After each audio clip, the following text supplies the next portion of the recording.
Enchanté, mademoiselles, messieurs. Can everyone hear to my right? Can everyone hear to my left? Parlez-vous français? Non, comprends pas français. Je suis américain. Ah, thank you.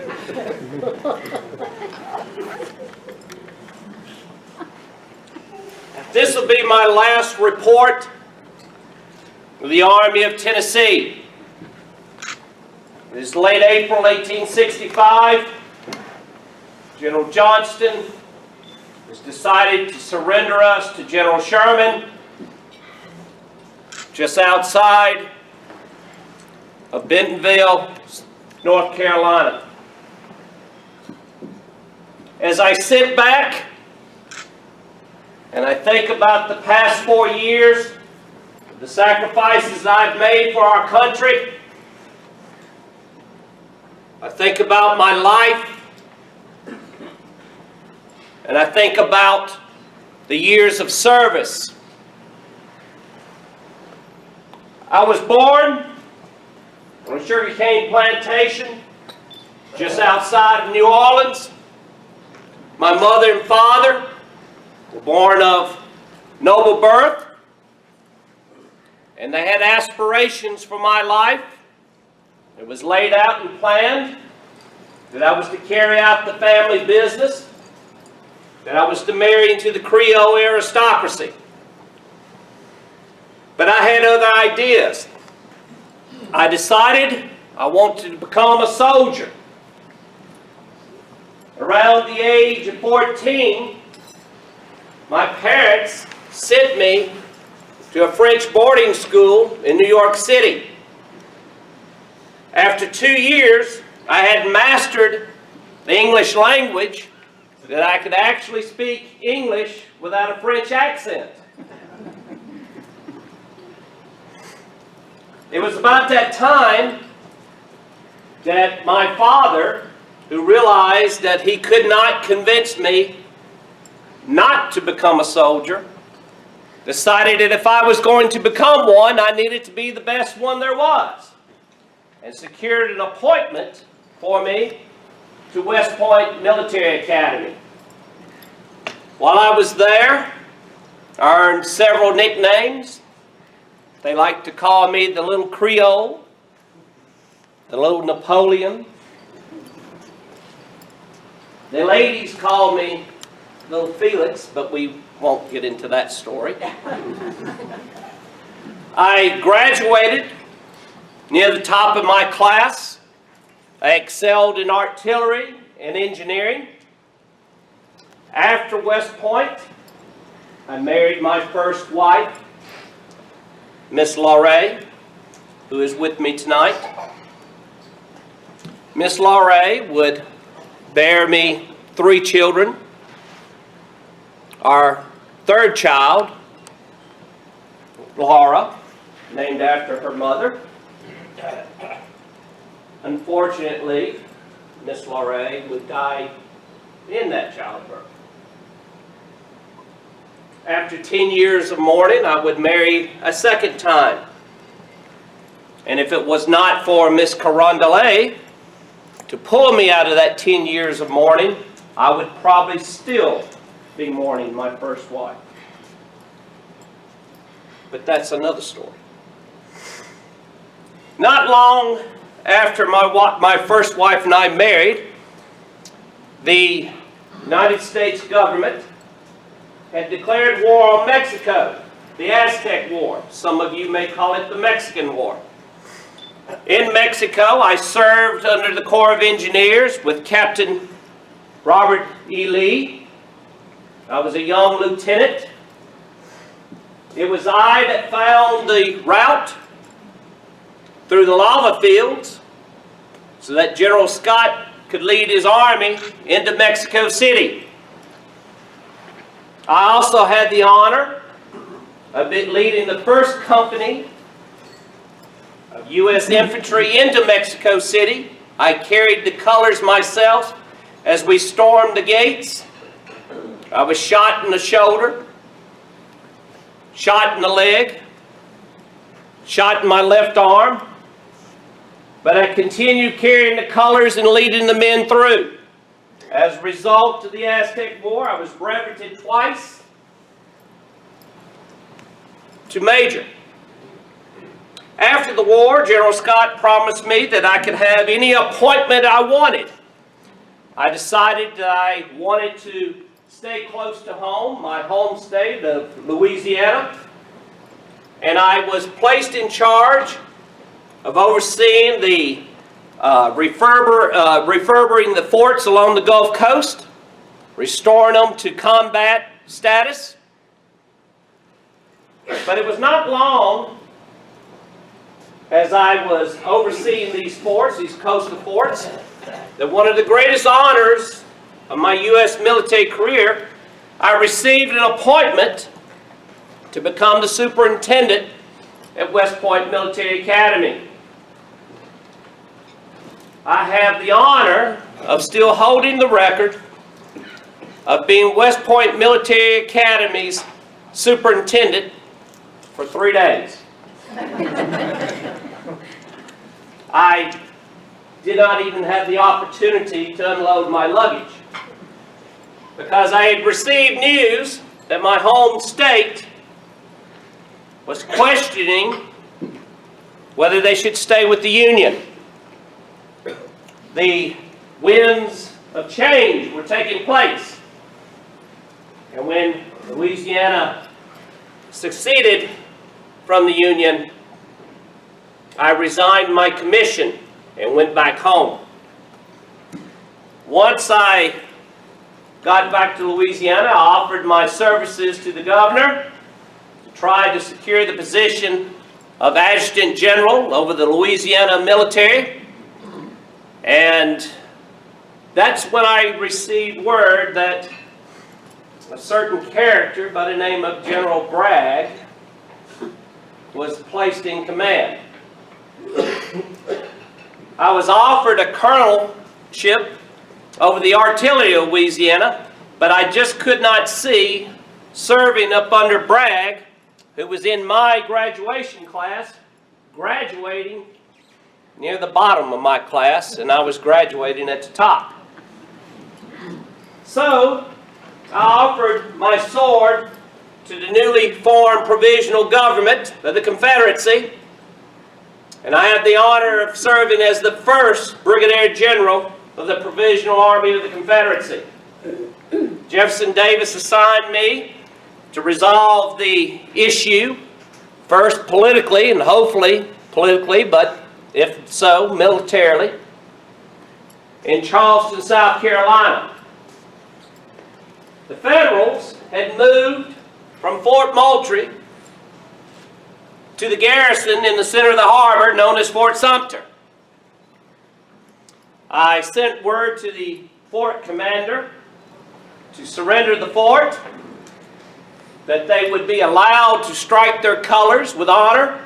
The men would be allowed to march out with their weapons and be given free passage home. It was then when I learned that the garrison commander was my old artillery teacher from West Point, Major Anderson. I gave him courtesies and said, we need to avoid any type of war and bloodshed if possible. He agreed. But he said he had no orders from the president to surrender the garrison. I began to make plans of surrounding the fort with every available cannon that I could find that was available to me. I requisitioned and made sure that Charleston Harbor became a ring of fire around Fort Sumter.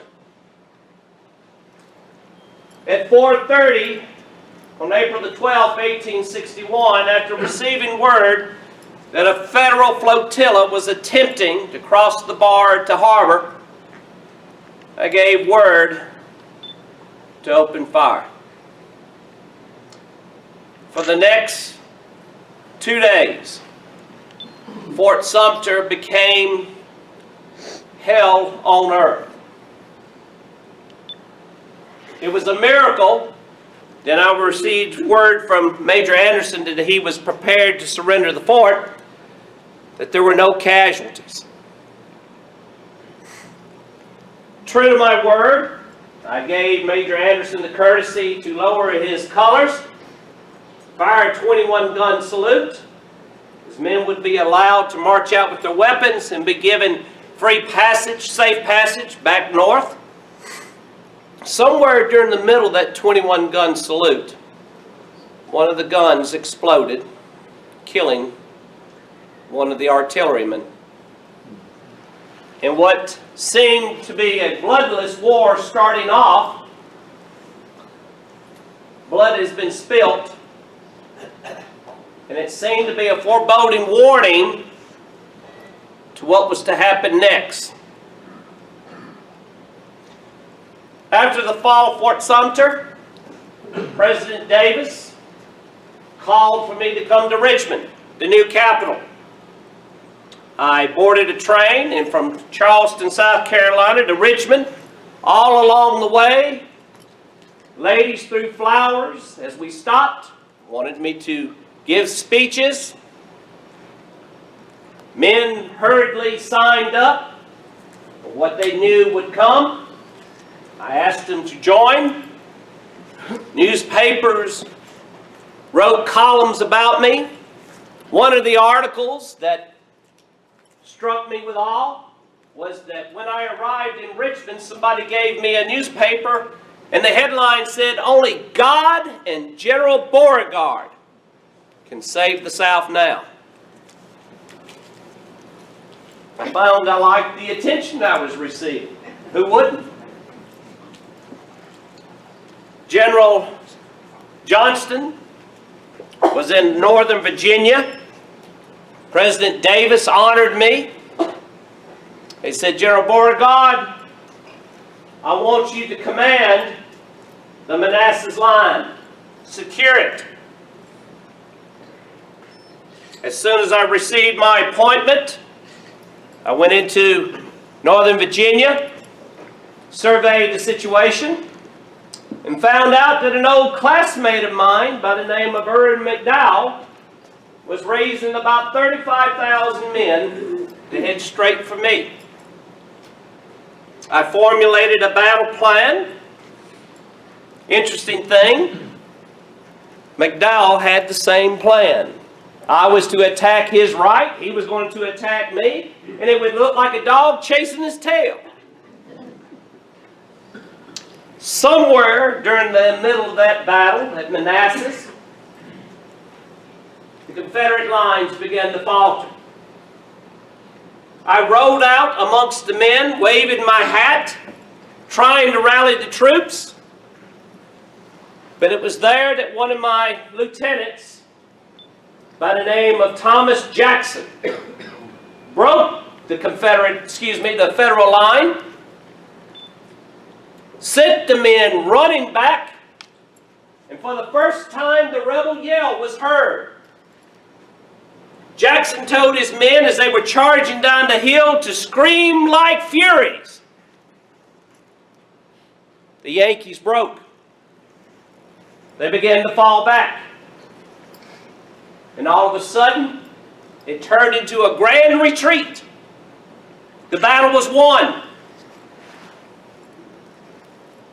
President Davis came on the field. He said, "General, you have won for us a great victory today. And I'm going to declare a day of mourning and then a day of thanksgiving. Surely those people up north will know that our cause is just, and they will not attempt to invade us again." I told President Davis, "Give me an army, give me the supplies, give me the men I need, and I will march on Washington and end this war before this war can become as bloody as I predict it to be." The road was wide open. It was clear to be seen. We could take Washington and end this war now. And Jefferson Davis said, "No, General. Our country needs time to mourn their dead. those people will realize our cause is just. They will leave us alone after this. And I told the President, if we do not march on Washington by December, we will never take Washington. I tried to consult certain politicians that were in favor of my plans to give me the aid I needed to convince the Confederate Congress to allow me to march. I was rewarded with a promotion to become full general, third highest in the Confederate Army. I still tried to convince President Jefferson Davis, give me an army, let me march on Washington. And Davis would not. I found I did not like politics. I'm a soldier. My cause is clear. And I asked the President to reassign me to other duties. And I think the President was glad to get rid of me after I went to the press and convinced everyone in Richmond that we needed to march on Washington now. So, I was reassigned to the Department of the West to be second in command of the Army of Mississippi up under General Albert Sidney Johnston. Johnston believed that I was coming to Tennessee to be his replacement. I assured General Johnston I was happy to be his second in command, and to prove my loyalty to Johnston, I used my name, my reputation, to raise him an army of 40,000 men. We gathered in Corinth, Mississippi. Johnston, to show his support for me, gave me the opportunity to plan an attack against an old classmate of ours by the name of Sam Grant. Grant was bivouacked out on Pittsburgh Landing. It was the perfect trap. He knew he had to keep the Tennessee River open, that crossing there at Pittsburgh Landing, to receive supplies, reinforcements, and a way to escape. My plan was to attack his left, my right, separate Grant from the river, and push him up against the Owl and Lick Creeks, where he would have to surrender.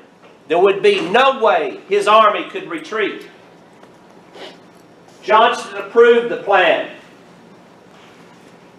And Johnston said, we will water our horses in the Tennessee River. On April the 6th at 4:30 in the morning, we struck. I was hesitant at first. The men were green.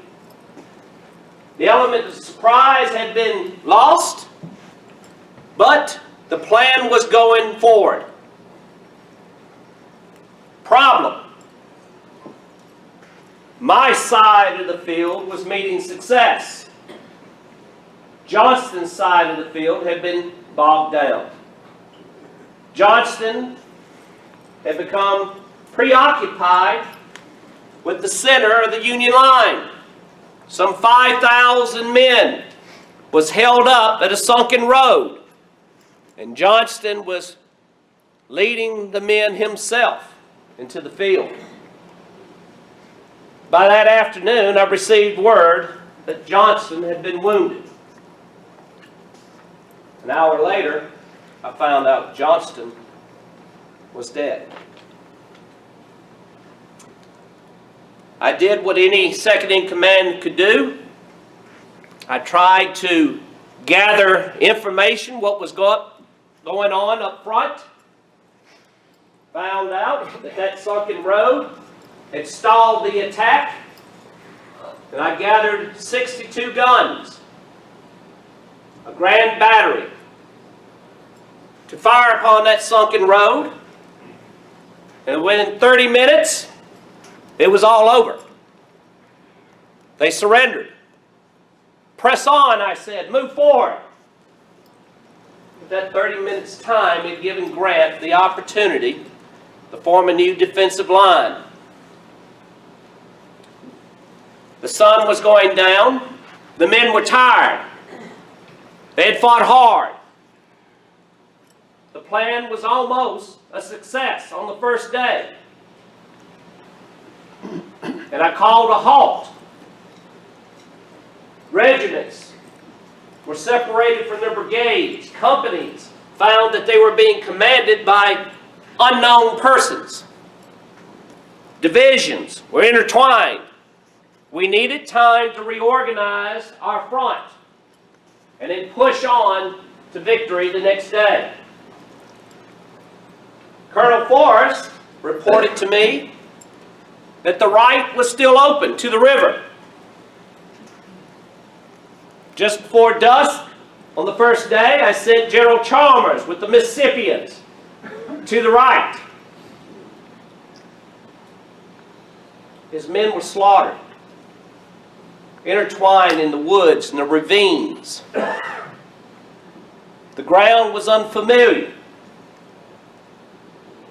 And that road that Forrest had discovered was now taken over by Federal cavalry, and the Union Navy was shelling us. That night, I looked over the map, trying to determine where to strike first thing in the morning. It was the most horrific night I had ever seen in my entire military career. The Union Navy was shelling us, lightning, horses were screaming that were wounded on the field, and the eerie glow took place on the battlefield, as if the Valkyries were coming down to claim the dead. The next morning, as the men were preparing for battle, Don Carlos Buell had crossed over with reinforcements to save Grant. We were outnumbered now. They began to push us.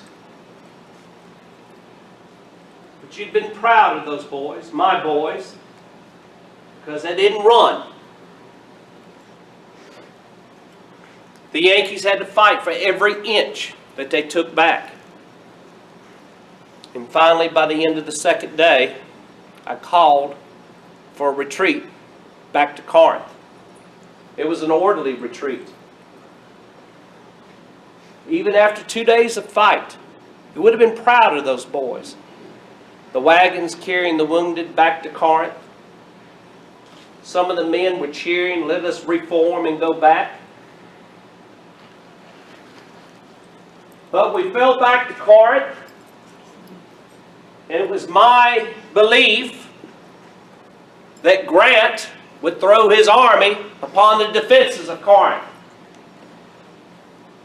I made sure that Corinth would become impregnable.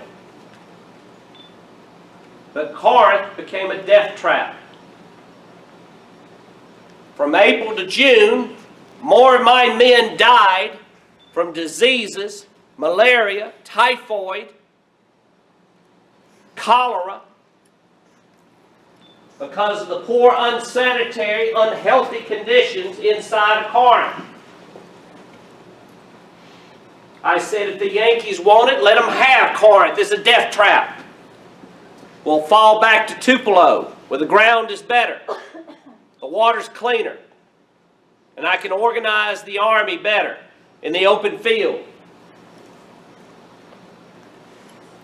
It was about that time I was stricken with a throat illness that required surgery.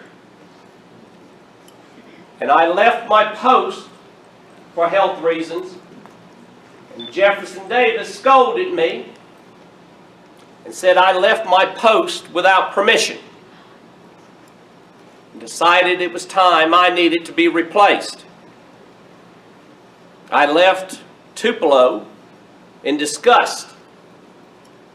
I begged the President, give me my army back, and I will win victories. Instead, it replaced me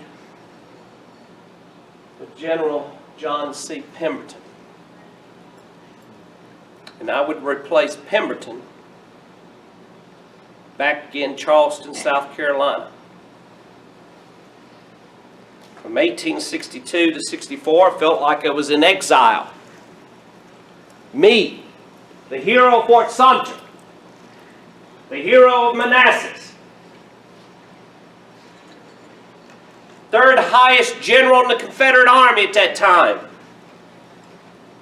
So if I'm to be in exile, I'll make the best of it. I will make Charleston the strongest, most impregnable city on this earth. Defenses were built. Fort Wagner was doubled in size. Troops were called in. Cannons were brought to bear upon the federal fleet. I also used every scientific idea, new technology. Some of you may have heard of the submarine, the Hunley. Torpedo boats called the Davids. Landmines called torpedoes. Charleston was impregnable. In late '64, Jefferson Davis recalled me back to Richmond. He asked me to build up the defenses around Richmond. Richmond was being threatened by James Butler. Butler had landed on the Bermuda 100 with some 40,000 men. All I had at my command was some 5,000 men, old men, children, and the President would not give me the combat-hardened veterans that was in the area, the place of my command, to hold off this threat. So I did the best I could.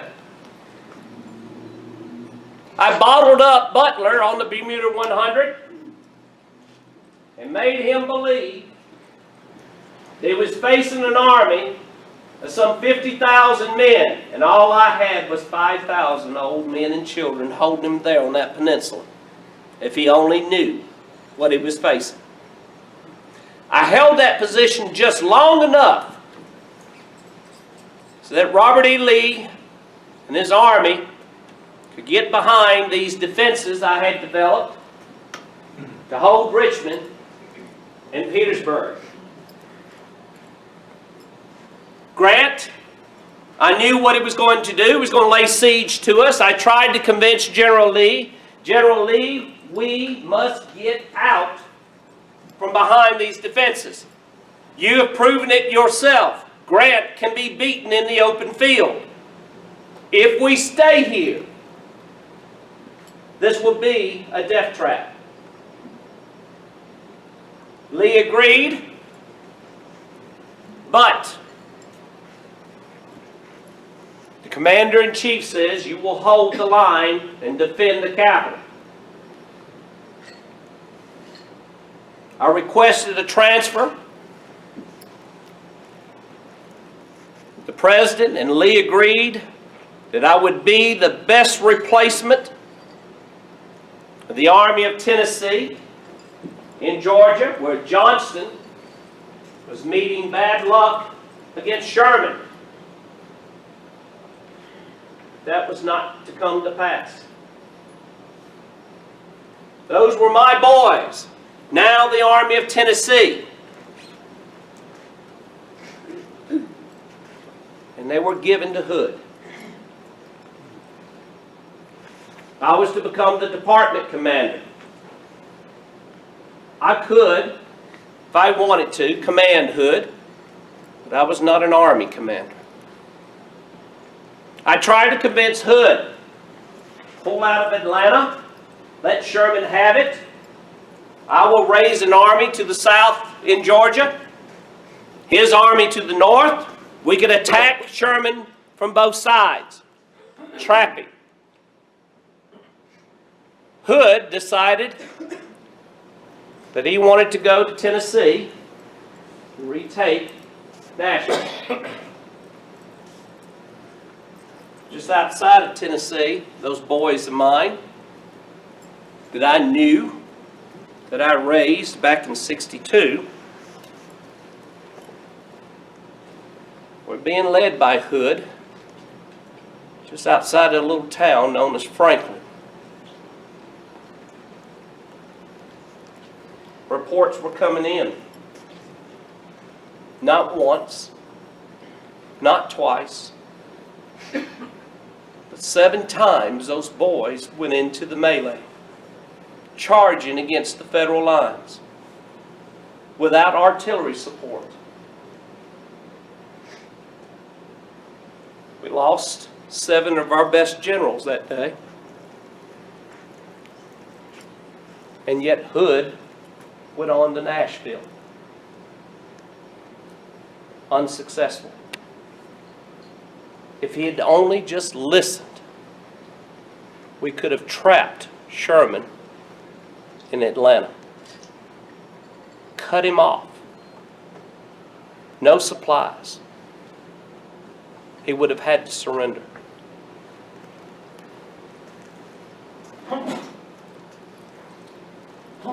Robert E. Lee recommended to President Davis, after Hood resigned his command, the only person who could really lead the Army of Tennessee was General Beauregard. Jefferson Davis agreed, and I was finally going home to my boys. What started off as 40,000 men was less than 20,000 when I found them in Tupelo, Mississippi. Right where it all started. Orders were given to me to take what was left of the Army of Tennessee to go to the Carolinas to join up with Johnston. And in 1865, in March, Johnston, myself, Breckinridge, we met Sherman at Bentonville. We would have met success there. But Johnston had a case of the slows. The success we was meeting, finally numbers began to play against us. And we held the line just south of Goldsboro, North Carolina. Sherman would not go any further north. He was afraid we were receiving reinforcements. It was around April the 9th, we received word that Lee had surrendered at Appomattox. We knew the end was coming near. Breckinridge and myself began to realize that our boys are trapped between Grant to the north and Sherman to the south. And I could not slaughter my men anymore. Breckinridge and I talked to Johnston, and Johnston began to realize that yes, to save our men, he must surrender. I did not want to, but the human thing to do was to save my men. On April the 26th, Johnston signed the surrender to the Army of Tennessee. my last appearance before the Army, I stood before my men and I told them they had fought gallantly, but they will be remembered throughout history. You boys of Tennessee, Mississippi, Alabama, Louisiana, Arkansas, and Texas, and Kentucky, and Missouri. You farm boys, shopkeepers. You will be remembered as some of the greatest fighting men this nation has ever seen. And now, you need to go home and take care of your families and become great citizens of this country. Show them that you were great soldiers and that you are great citizens as well.